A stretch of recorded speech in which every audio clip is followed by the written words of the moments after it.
Patzer's Playground, episode 22. Okay, so we have this opening bishop c4, bishop e7, which is known as the Hungarian defense. It's very solid, but if white plays correctly, you should be able to get a slight advantage. So d4 makes sense, d6, take. Okay, so this is already a question. What should black do here? Should black capture with the pawn, or should black capture with the knight?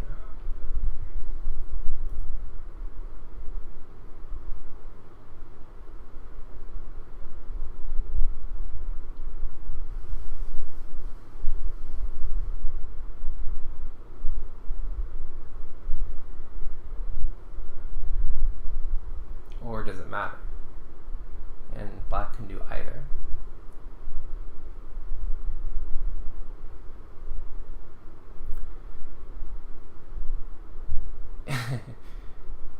Doesn't matter.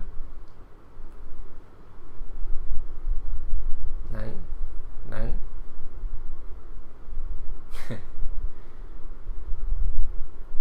Well, it actually matters a fair amount. And the right answer is actually the pawn. So what happens if you take with the knight? Why is taking with the knight bad? Don't recapture. No. Not gonna spring a trick question this early. Okay, but why is taking with the knight bad? What happens? Your bishop will end up on d8. No, not even close to being the answer. If your bishop's on d8, that's fine. It actually probably wants to be there, because then you can go c6, bishop b6, and develop normally. No, the answer is that you lose a pawn. The reason is, after knight takes, take, white has a fork. White can fork two pawns. He can fork this guy, and he can fork this guy. How? Well, he uses a thing called the queen. Now it's impossible to defend both pawns, which is why knight takes is almost losing. So you have to take with a pawn. If you take with a pawn, it's just fine. A queen trade is not really bothersome. Check. You can take with the knight even, or the bishop, maybe even the knight.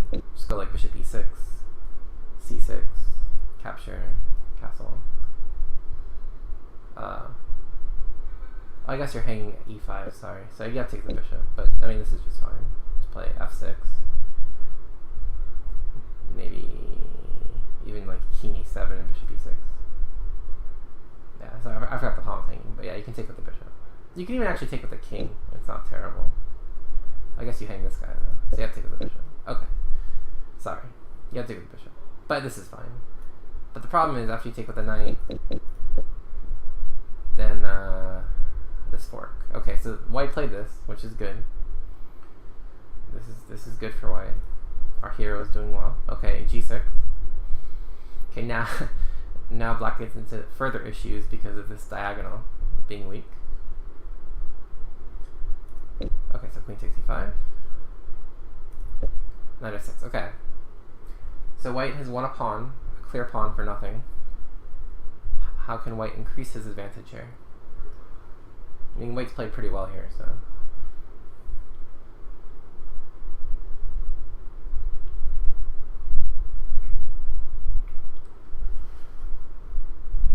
What is white's best move here?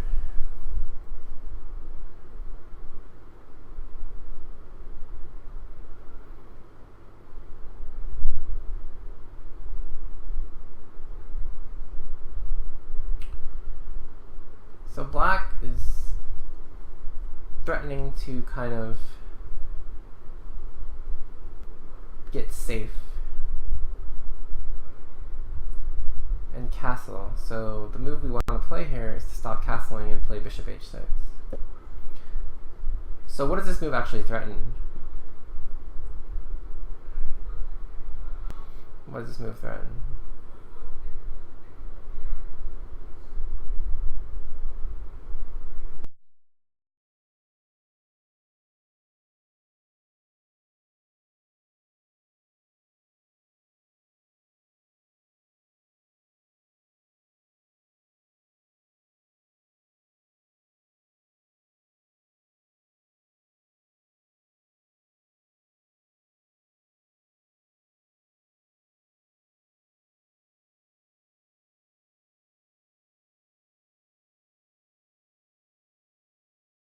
So yeah, bishop h6 actually threatens bishop g7, winning material.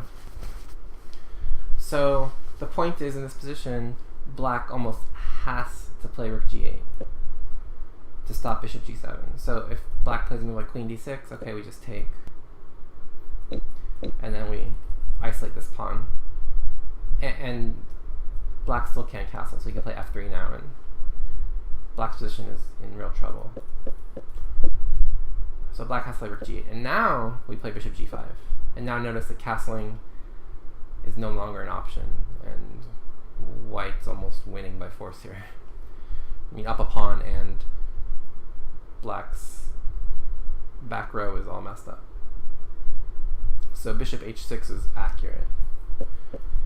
White instead played bishop g5, which is okay, but now it allows black to castle. Okay, so I mean, white is still doing quite well, but he could have made things simpler by playing bishop h6. Okay, so now what?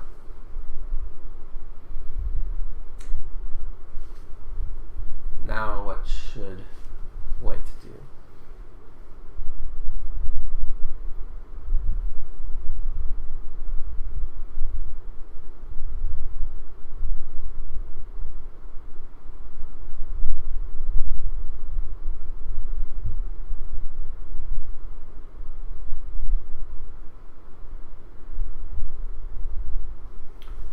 So yeah, we want to continue developing. We don't need to castle just yet. So the right idea is to play knight c3, to simply defend this e4 pawn, get ready to play rook d1, and this queen is actually running a bit short on squares.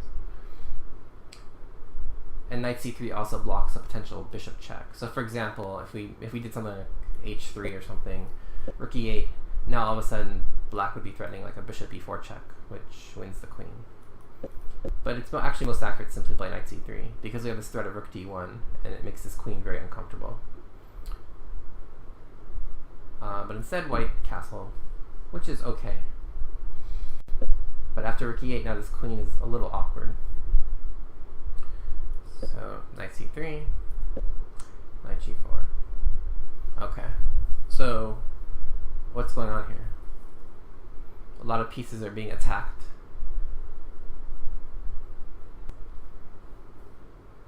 What should white do?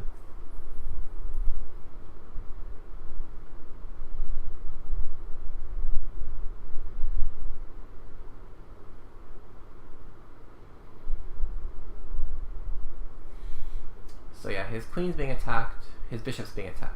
So the problem is, if he moves his queen, he loses his bishop. So it looks like, okay, maybe he loses material, but the thing is, he can simply take on e7. Take on e5. Take on d8. And right now, black's up a piece. Or sorry, white's up a piece. But, okay, so black can do one of two things. He can either take here or take here.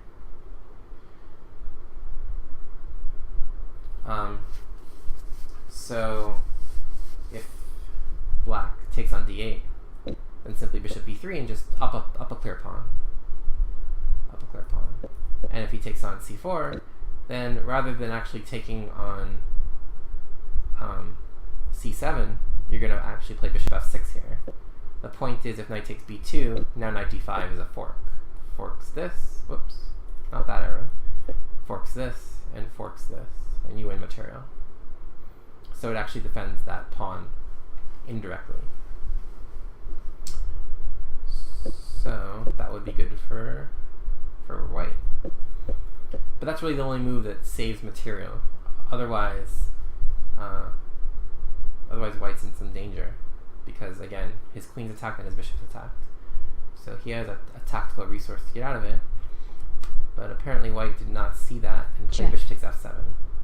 So this doesn't quite work, because after king takes, check, queen f4 check, I mean, this knight's just defended. So after king g8, you're not winning your piece back or anything. And so white is just down a piece now for 2 pawns. Not the end of the world, but I mean, he was just up a pawn, so he basically lost a piece for a pawn. Okay, but now he has time to save his bishop at least. So he plays rook d1. So the point is, if bishop takes g5, he's going to take on d8, and then if bishop takes f4, he takes on e8 and wins the exchange. So black doesn't have time to take on g5. Okay, so he blocks. Now exchange.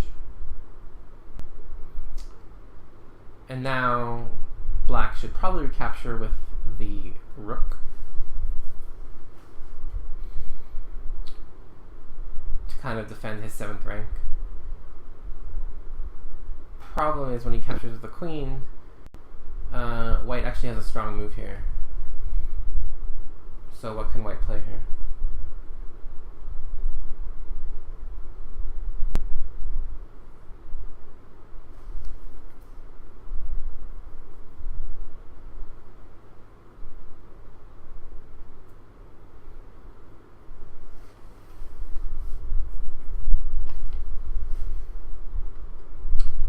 So yeah, it turns out you want to win this pawn, but you actually don't want to take it immediately. And this move knight d5 is stronger.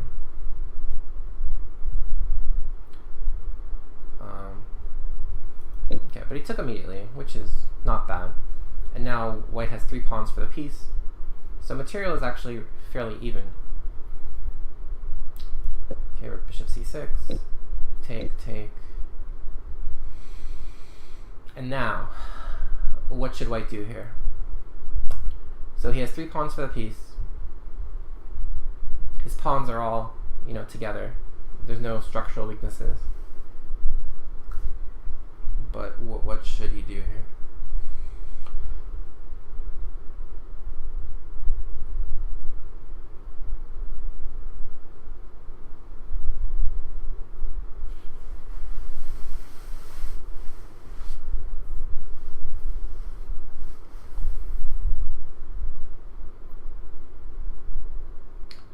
Yeah, he can beat him.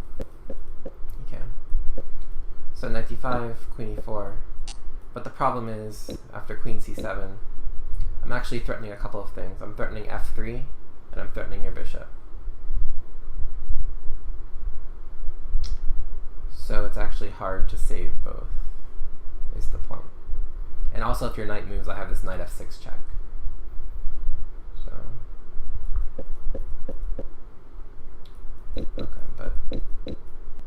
Okay. So yeah, what should white do here?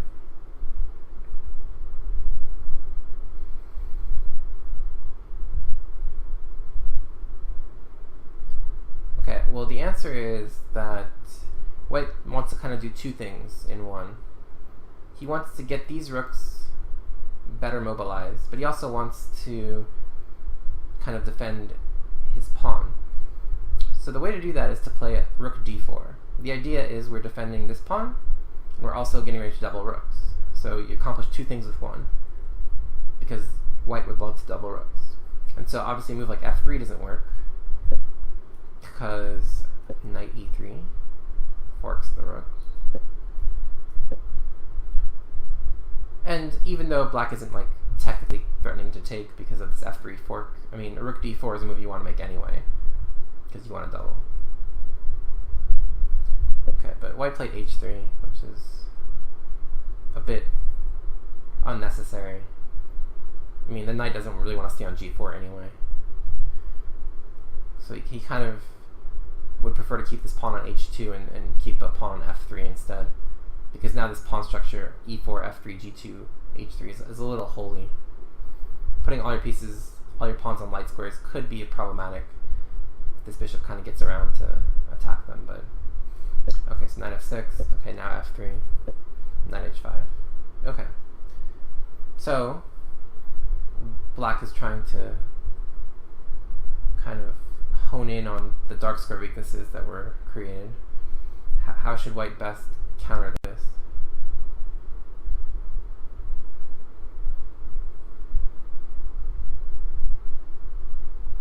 In the truth, I don't know what makes you think I'm missing it. It's 30:24 with 7 minutes to go. I'm watching it right now.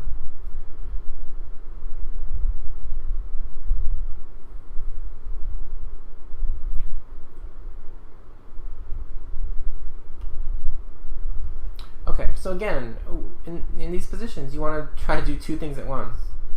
So okay, you want to stop knight g3, you also want to get your king closer to the center. So kill 2 birds with 1 stone. King f2. There's no reason you wouldn't want to bring your king closer to the center.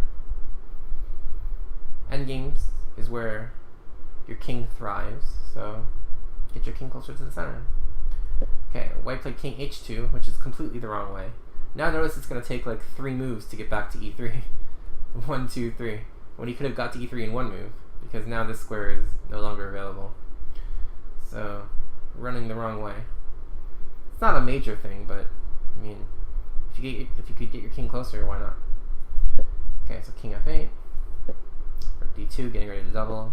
Okay, trading rooks,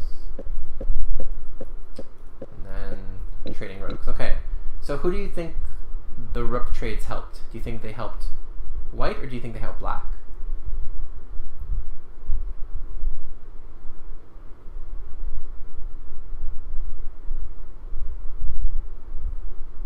Basically, it seemed like black was trying to trade rooks as quickly as possible, so who do you think those trades helped?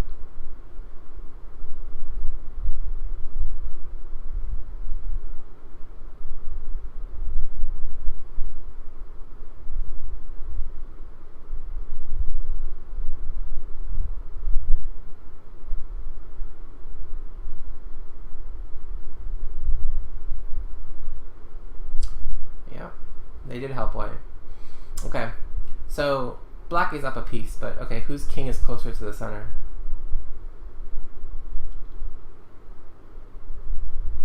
Somehow, even with white's little dance, king h2, it's white's king that's closer.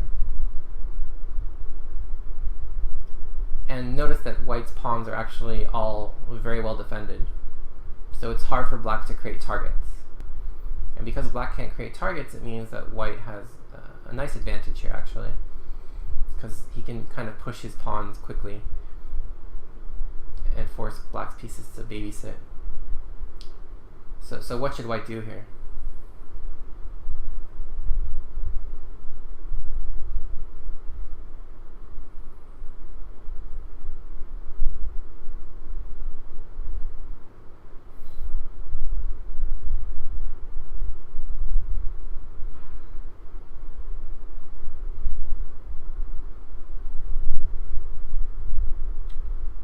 White should probably get his king closer to the center. So, I mean, there's no reason that white should just play king f4 here. Try to go this way, or even maybe try to go this way. Depending.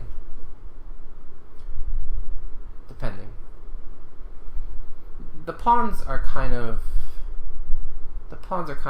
you know, okay. He doesn't really want to push any pawns just yet, because they're doing a good job of restricting black's pieces. Notice this pawn is kind of stopping this knight, this pawn's kind of stopping the knight. And this bishop doesn't really have a target on f3 because of the pawn, so yeah, he has an opportunity to get his king closer to the center, which he should take now, and also for the next 4 moves. So, nope, nope, nope, and nope.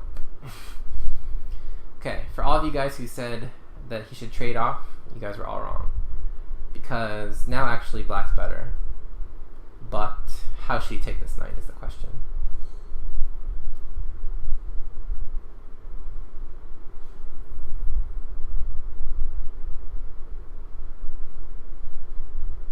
Should he take with the bishop or should he take with the knight?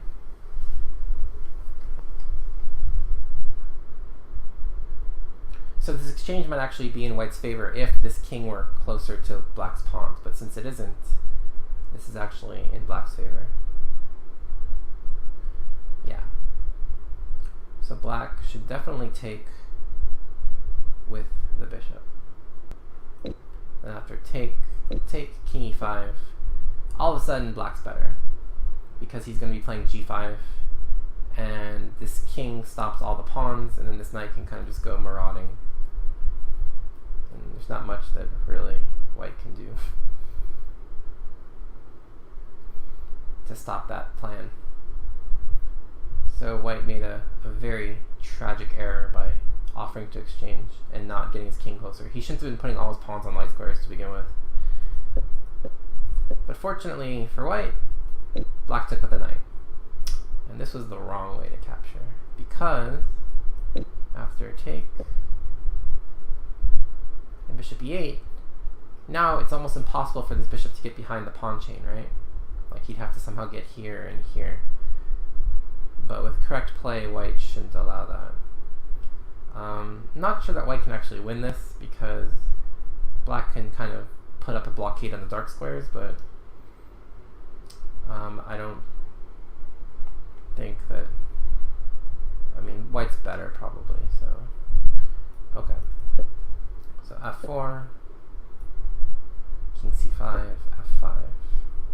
Okay, so now what should black play here?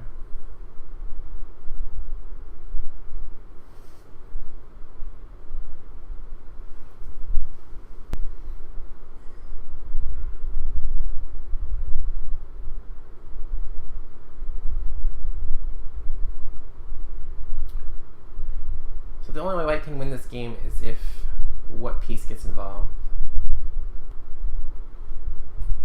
That one. So to avoid that piece getting into the game, you have to play g5. And now this king is kind of stuck.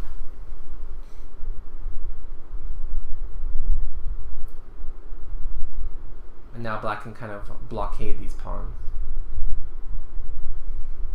But black thought that he was going to win all these pawns and played a4. And now it's all over, because white can infiltrate. So king f4, good. Take, take. King b4, and now these two pawns can promote by themselves after f6. And now white's playing win.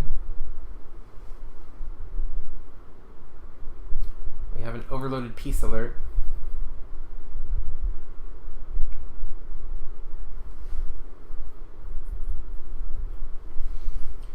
So this bishop on e8 is controlling both this square and this square. So after d6, take either d7 or f7. The bishop takes, and then either d7 or f7, and you promote. So for example, d7, take, f7, and now no way to stop f8. And so white wins. White instead played c5, which doesn't change anything, but d6 was a little faster. Okay, king c4, and now d6. It doesn't change anything. Okay, now d7, and now f7. And here, black resigned. So, meaning white completely outplayed black in the opening, was just clearly better. Could have probably won in 12 moves if he had played bishop h6 instead of bishop g5. But then, slowly but surely, just sacrificed a piece for no reason. And then was probably worse at some point. And then just neither side really knew what to do in the endgame, and just through sheer luck, white managed to prevail. But that game shouldn't have been that hard, because, I mean, black really played quite poorly in the first 10 moves of the game. So you want to keep your foot on the gas pedal when you have the opportunity, is the moral of the story from that game. Okay, we're going to look at one more. Again, another game between stronger players. Okay, so let's start with b3, which is the Nimzovich-Larsen opening. This is all reasonable, though. So we got a double fianchetto. Not quite a hippo, but a double fianchetto. See, Rima. Okay. So, in this position, what do you guys think white should play?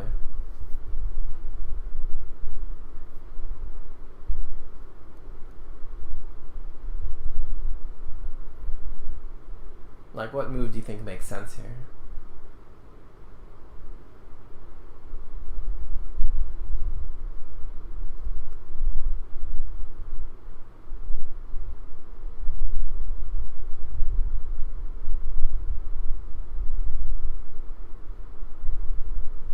Yeah, d4 makes sense.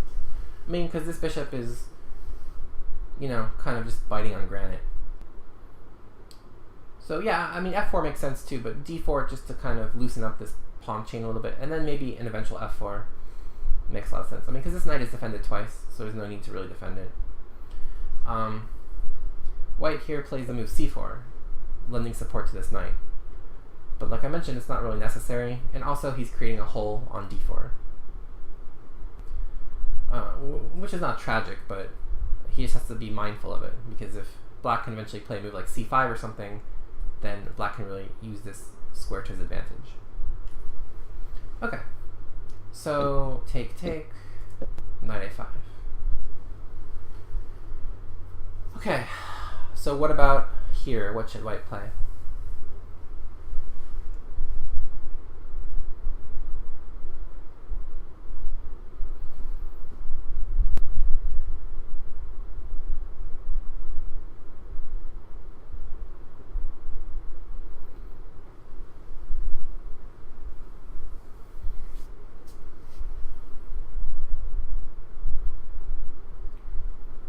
So again, if you can make a move to defend and attack, you often want to do that.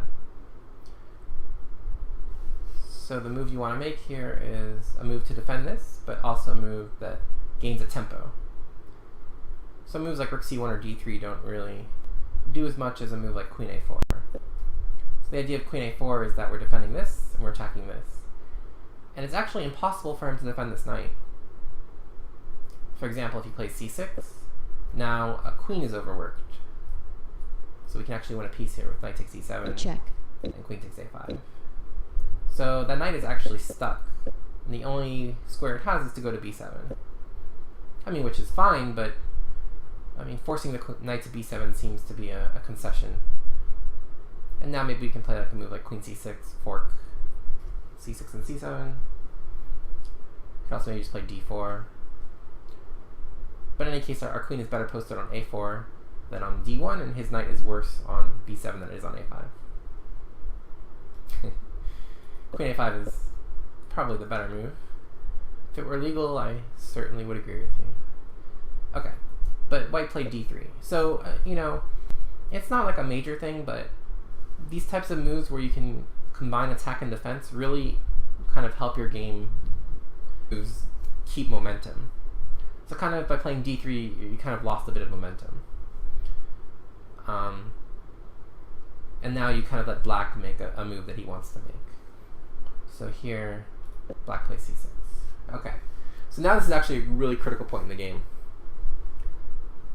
And if you guys were listening a few seconds earlier, you might have an idea. Okay, so what should white do here?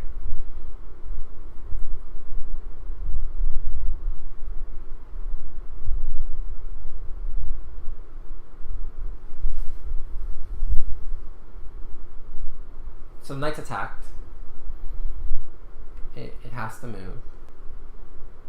It has a few choices. It can go to e3, c3, b4, or it can take on f6, it can take on e7. Which is the best?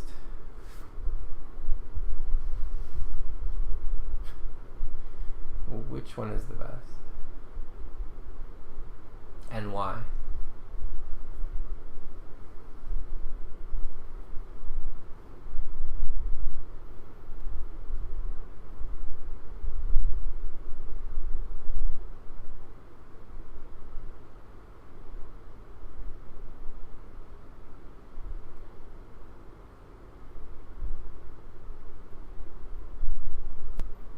Okay, I'm really surprised you guys are all suggesting to take on e7, because this is actually black's worst piece, right? Because his pawns are stuck on dark squares. And so you're trading basically your best piece for black's worst piece. So I'm really surprised you guys are suggesting that. It's a very anti-positional move. I mean, it turns out you guys are right, but I'm not sure any of you guys actually know why. So the right move is to take on e7. But do you know why? It's not because you're actually trading. There's a specific reason.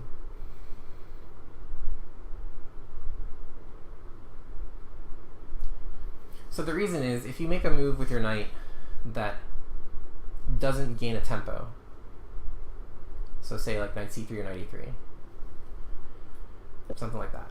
So the point is here, black can play c5, and now white can't claim any advantage whatsoever. The really only reason you take on e7 is because you gain a tempo, and with that tempo, check, you play c5, and now white's better. Because if take, then I take on e5, and if not, I'm going to eventually ruin your pawn structure and give you an Isolani on c6. So it has nothing to do with the exchange or getting rid of the bishop or anything. The sole purpose is to simply gain a tempo so to play c5. And notice that taking the knight does not work. check, Because after c5 I can simply take, and this is defended. And I'm going to eventually get my knight to d4. So I could even take with a pawn and it's the same thing. This is actually not bad either. And then here, just take with a pawn. Or even a move like d5 might be even stronger. And then this pawn is going to fall eventually. So, so taking the knight doesn't gain the same tempo that gaining the bishop does, because we want to have this pawn undefended. So it's a very important positional concept, which really has nothing to do with the trade of knight for the bishop. Because I mean, if this idea didn't exist for white, this move would not be correct, because this knight is, again, white's best piece, and this bishop is probably black's worst piece. But the only reason we actually affect this exchange is to gain the check so that we can play c5. And in that way, we ruin black's pawn structure. And yeah, I mean, c5 indirectly also activates this, but I mean, notice that, like, okay, say we played this move, right? I mean, whose bishop is worse, this one or this one? I would probably still say black's bishop is worse, right? Just because we can kind of get our bishop outside the pawn chain, maybe. But notice here, black has no problems. And it's probably slightly better, actually, because he can use the b file more quickly than white can. Okay, but anyway. So, white actually did take, which is correct, but didn't play c5. Okay, so queen c7, and now, like before, c5 is again strong. So dc5, oops, so dc5, queen d2, hitting the knight. So again, the knight only has one square, knight b7 forced, f4, ef4, knight f4, queen e7, and rook a b1. Okay, and now notice white's down a pawn, but if you look at black's pawns, they're not exactly inspiring confidence. And this rook is actually quite strong. It can go to b6. We can quickly double on the b file. This knight really has nowhere to go. Even if it goes to d6, where is it going from d6? This pawn does a good job of kind of stopping potential knight hops. So this is actually a very good position for white, even though he is technically down a pawn. He has the two bishops, which actually matters here because of the open lines. Notice this bishop is all of a sudden a monster. This rook is a monster. All of white's pieces are suddenly becoming quite strong. Okay. But he played queen d2. And after knight b7, f4, knight e8. Okay. So now another interesting question.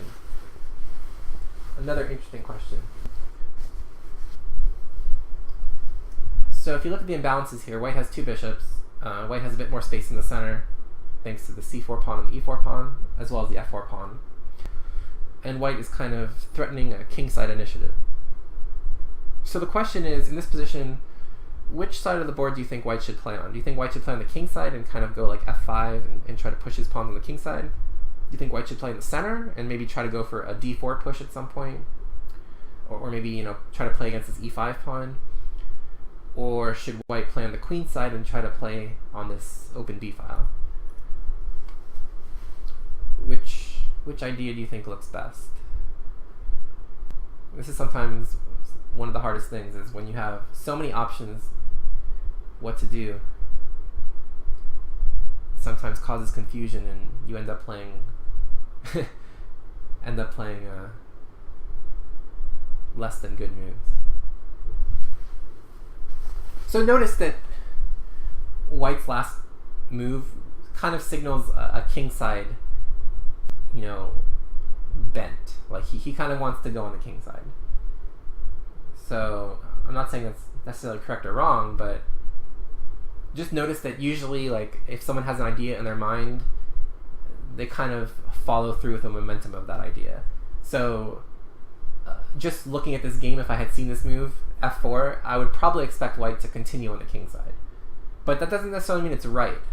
That's an important distinction. It doesn't necessarily mean it's right. So, I mean, f4 is not a bad move just to, create tension on this e5 pawn in and of itself. But it doesn't necessarily mean that you should go f5. So that's just the point I want to make about that, because a move can kind of be good standing on its own without necessarily carrying through a logical follow-up. Do them all. Okay, that's probably not the right idea. I mean, maybe doing them all eventually is good, but you kind of want to, if you do one, you kind of want to do it to its fullest and see what comes of it, rather than playing like rook b1 and then then playing f5, then maybe playing d4. You don't want to really mix and match. If you have a plan to go on one side of the board, you kind of want to go full out. Okay, so personally in this position, I think the best plan is probably to play on the queen side. So I think simply just doubling rooks on the b file, and then eventually this knight will have to move, and then you can play like bishop a5, and really just get all your pieces kind of trained on the queen side, because black's pieces are kind of cramped because of these pawns. And notice that the knights are really disrupting black's coordination. Like, this knight is stopping his rooks from acting, and this knight on b7 is very awkward. So okay, you can get it to c5, but from c5, where does it go? I mean, it doesn't really do much. So I do like the queen side plan, but that doesn't necessarily mean that the king side plan is incorrect. It's just, I think the queen side plan leads to greater fruit. Because I think you can make definite progress on the queen side and then see what happens and maybe cause further confusion in black's ranks, and then maybe you can switch over to the king side. And that's one of the main benefits of having more space, is that you can quickly switch from one side to the other. But notice that most of black's pieces are kind of on the queen side, sort of, and it'll take him quite some time to, say, get this knight on b7 over to the king side. I'm not exactly sure how he would, actually. And this bishop is not really helping the king side too much, and this rook isn't, and this rook is just kind of stuck. I don't think it's too slow, because, I mean, in 2 moves you're threatening this knight on b7, and it's not immediately clear what black does. I mean, because you have definite targets, you just want to kind of infiltrate on the b file. And it's not like black can exactly untangle. Yeah, what is black doing? I don't even, like, even if you give black, like, 5 free moves, I don't exactly know what he's going to do. He can never play d5, if he plays c5, he just kind of blocks in his own knight. He never wants to take to open up the bishop. I'm not really sure what this knight on e is doing. I'm not really sure where his rooks are going. I mean, it's very hard to find moves for black. So white can kind of increase pressure at his own leisure, which is kind of the rub of which side to play on. Because white has more space and because black's pieces are kind of jumbled, white has the freedom to kind of pick and choose what he wants to do. And so here, so I mean, this is all kind of like very theoretical considerations, and I think white has a few good moves here. But I kind of want to bring up this discussion in general because it brings up an important point about like focus and also like deciding on a plan, because acknowledging that there are plans is almost as important as actually deciding on which one to do, because I mean, white could kind of play moves that look optically pleasing but actually don't do anything concrete. So as long as you kind of realize that there are ways to make progress, then that's an important thing. So okay, I think enough talking about this position. Let's see what white did. So white obviously chose to play on the king side, like I mentioned, which is not bad. Okay, but let's assume now that we're going on the king side because we played f5. So how should we continue this? What move should we play here?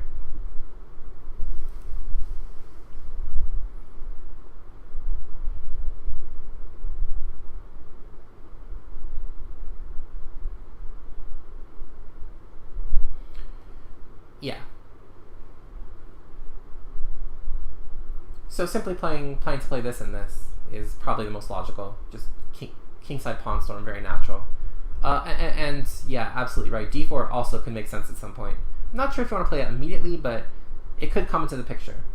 It could definitely come into the picture because you open the D file and that could actually be a soft spot in Black's defenses. Like he could be all ready to kind of defend on the king side, and all of a sudden you open the D file and then whoops, everything hangs. So, but yeah, I mean, I think G4 and H4 is natural.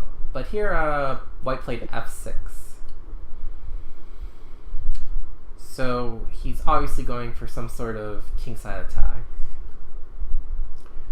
Pretty sure White was intending to, if knight takes F6, to sacrifice the exchange with take and take. Although I'm not sure that this actually leads to anything concrete. I mean, maybe White has like a draw by perpetual, but I don't actually think that White has a way to win, because if you notice, this bishop can never get into the game now, and this knight has a hard time getting over to the king side, right? Because like the square is kind of blocked.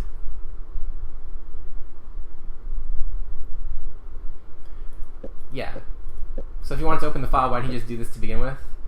Yeah, it's a good question. Well, I think the reason is that he wants to keep the center blocked. And if you take on e5, then all of a sudden your d3 pawn becomes exposed. So I can play like rook d8 soon. So a wing attack works best if the center remains blocked. So I can understand why he didn't want to take on e5. But I don't think that this f6 idea should work. But apparently Black thought it should work. So he was spooked into not taking. But again, I mean, like I say, if knight takes f6, I think White probably has some sort of draw here, but obviously in this position, White is actually better, so I don't think he should be satisfied with a draw. Okay. But he played king h8, which, for the life of me, I can't explain. And now White is just cruising. So, check. Take on g7. Okay, now the move we all wanted to play for a long time, d4. Just ripping open this bishop. So Black has to play something at f6. And now the real key to ripping open the bishop is which move?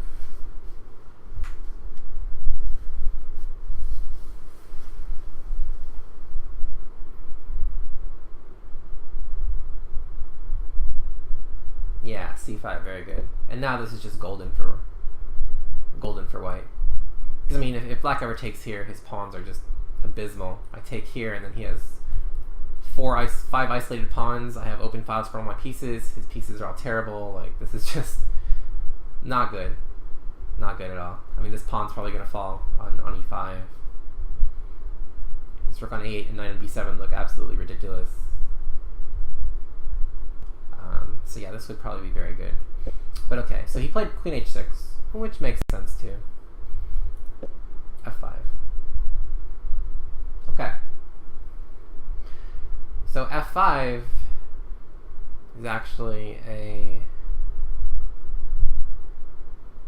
structural mistake, because now he has no longer the opportunity to play f6. Not that he could after queen h6 anyway, but I mean, now he really has said, well, there's no hope of that. So, what should I do?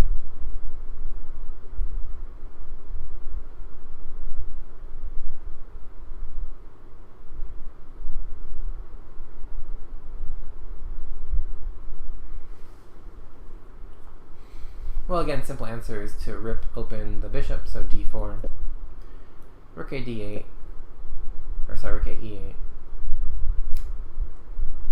d5, d5, and now simply queen e3. And now we're actually going to combine our kingside stuff with our queenside stuff, because the next two moves we're going to play are something like rook a b1, and then either queen a7, or if the knight moves, queen c5. And the queen on c5 is perfectly posted, because you're hitting e5, and you're getting ready to play bishop a5, and all sorts of stuff. And notice how Black's dark squares are really taking a beating, and that he's all of a sudden missing that dark squared bishop on e7. I can't speak, but hopefully you guys know what I'm talking about. So yeah, I mean, just black has weaknesses all over the place. Okay. But instead, black played rook f4. Okay. Well, I can debunk knight f4 because white actually played rook f4. So knight f4 is the same idea actually, but I think you can play bishop e8. And you're surviving. But rook f4 is actually a good idea as well. So the point is that this pawn is pinned. So if pawn takes rook, this is mate. And so his idea is simply to play rook h4. And this is actually quite a good move. It's a little fancy, but it's actually quite good. So white is almost on the verge of victory here. Just has to find a couple of more accurate moves. Okay, so bishop e6. Rook h4, threatening mate. So bishop g8 forced. Rook f1 looks real good. All of a sudden we basically got this a rook to h4, right? In a way, because we played rook f1, f4 to h4, and then we played rook a to f1. So we basically teleported our rook from a1 to h4, which is net gain for white, because this rook is doing good stuff. Okay, so queen e7. Okay. Now, this is a very difficult chess tempo problem, but white to play and win. White to play and win.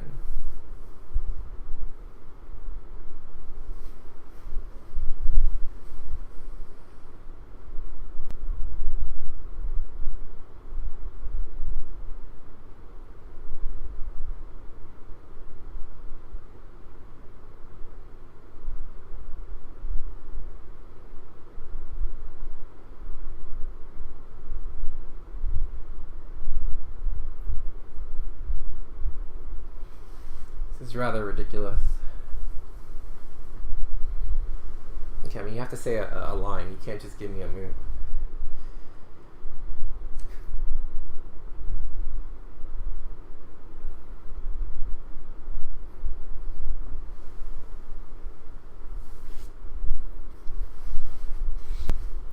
So the basic tactical motif here is that if we can open this diagonal, and if we can get 3 pieces to attack this knight, it's basically going to be like some sort of smother mate.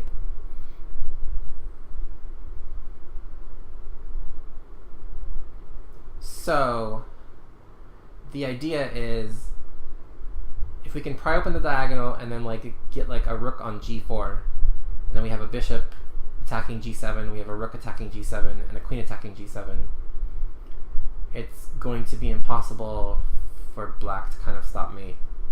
So the right move is indeed knight f4. So the point is you're threatening knight g6 mate. And so black is actually forced to capture. Because even a move like queen f6, I just play knight g6 anyway. Check. And then take, and then this pawn is pinned. So you have to take. And now, the point is I take on f5. So it looks kind of silly, you know, oh, I'm just sacking all this material and just taking a pawn, but the real point is I'm threatening f6 for 1, which is huge. But also I just want to play rook g4. So for example, rook takes f5, rook g4, rook f7. Okay, so black is holding on by a thread, as it were.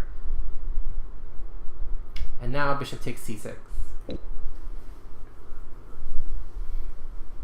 And now the real threat is bishop d5. And simply bishop takes f7 and rook takes g7, and it's actually not easy to stop that sequence of moves. So black's best move here is actually to play knight c5. Bishop takes a8. Knight takes d3, king h1 to get out of checks on e3. Queen d7, and in this position, white's actually up material, right? He's up the exchange. Yeah, so rook takes f4 doesn't quite work.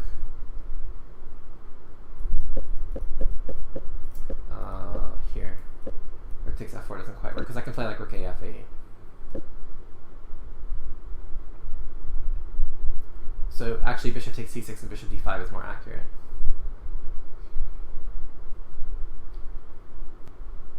Because I can also play maybe bishop e4 and then just try to pile up on h7 as well. Yeah. But it's all kind of tricky. Okay, so white actually did this, by the way, in the game. So he did play knight f4, which is quite correct. But now the simple move e takes f5 is the key.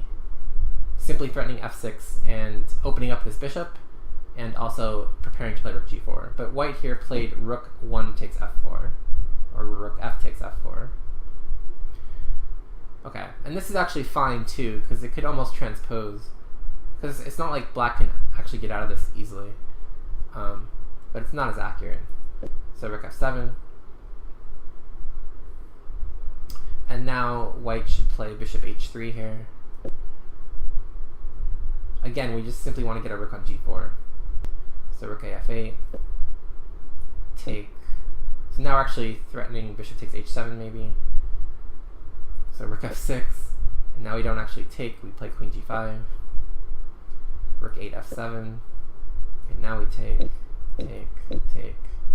bishop c8 hitting the knight, rook takes, knight c5, and this is actually good for white, because even though black has 2 pieces for a rook, white is up 2 pawns, and black's pieces are kind of jumbled in the corner. So this is actually probably good for white. Maybe like rook d6 or rook f6 now to threaten just winning all these pawns. Okay, but instead rook h5, rook f8. And now again, something like rook hf5 is good. But now black can actually get out of this. So white is threatening to take here. And then if take here, and then that's mate on h8. So it looks dangerous, and this knight's pinned. But the problem is, if black simply creates an escape square for his king, he's fine. So after rook f6, actually, it's forced, but black is actually slightly better now, amazingly enough. So white has to retreat. And now black takes, and now black is up a full rook. Of course, this is pinned, but he is up a full rook. Okay, so queen g7, unpinning, good move. Queen h4. Okay, so now black is still better, because now he can get his knight into the game, say knight c5. So for example, knight c5, rook g5 to try to re-establish the pin. Queen a7, threatening a discovered check. Actually threatening like a smothered mate, right? So like, if I play like rook h5 or something, knight takes d3 check, then knight f2 check, then knight h3 check, then queen g1 mate. And if you ever go to f1, I just have queen f2 mate. So bishop d4 forced, queen e7, take on f5, exploiting the pin. But now the knight can get to d7, and now f6 is defended. So bishop takes f6, and takes f6. And okay, white has 2 pawns for a piece, and you know, some attack, but black should be preferable here because white's pieces have been substantially reduced, so there's no like mating danger.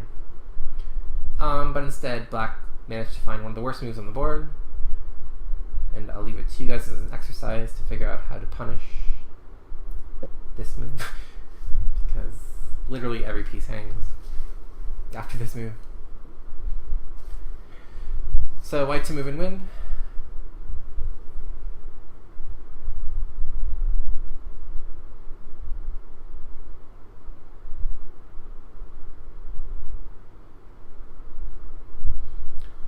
So the problem is this bishop pins everything on this diagonal.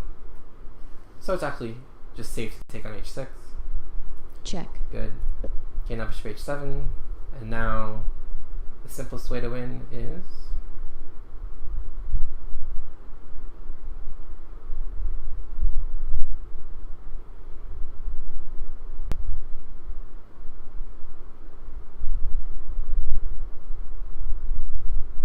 so be careful about move order. Be careful about move order. So for example, rook takes h7, I can Check. take, and then if you take here, I can actually play Check. king g8. And I'm actually still at material here as black. And I'm not sure what you have here as white. I mean, you have another check maybe. I mean, maybe you're still doing well, but I don't know that you have something like automatically winning by force here. So yeah, bishop takes rook is probably good. With the idea, if rook takes rook, bishop, then you take on h7. Check. But again here, it's not like super clear, because after you take and take on Check. f6, material is actually equal. I mean, okay, you can be up 3 pawns, and it's completely winning, but white actually played rook takes rook. So now the point is, if rook takes rook, bishop takes wins the queen. And otherwise, there's going to be some sort of discovery. So this actually wins more material. And so black took, white took with the bishop, and now the queen is lost because it's pinned to the king. And black resigned. So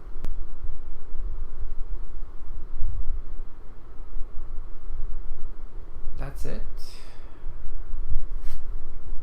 for episode 22.